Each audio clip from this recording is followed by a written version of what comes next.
आपल्या शेतात कांदा काढणी चालू आहे, तर आतापर्यंत किती खर्च लागलेला आहे आणि हा माल कुठे विक्रीसाठी घेऊन जात आहे? आपल्याला एकरी तरी 70-80 रुपये खर्च लागलेला आहे कांद्याला आणि इंदूर मार्केटला आम्ही घेऊन जातो विक्रीला. काय भाव चालू आहे सध्या कांद्याला? कांद्याला आपला माल देखून भाव आहे 14-15 रुपये असं भाव आहे कांद्याला इंदूर मार्केटला. त्या भावात परवडतो का शेतकरीला? आपल्याला समजेल एक गोणीला तिथं नका 100 तर 120 रुपये खर्च आहे इथून घेण्यासाठी वाहतूक खर्च. वाहतूक खर्च.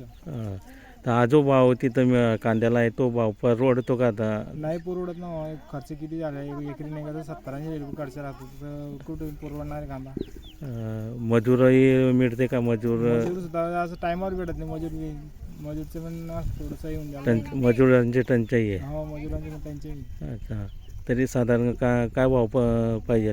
नाही का तर 2000-2200 तरी पाहिजे क्विंटलचा भाव, तर तेव्हा परवडेल. तो परवडेल असं. नाही तर हा लागलेला खर्चही निघेल नाही. लागलेला खर्च निघणारच नाही ना, एवढं परिस्थिती वाईट झालेली आहे. अच्छा, किती आहे पूर्ण आपलं शेत? तरी 1 एकर कांदा आहे. अच्छा, काय नाव दादा आपलं? गणेशनाथ तुमाडी. ओके.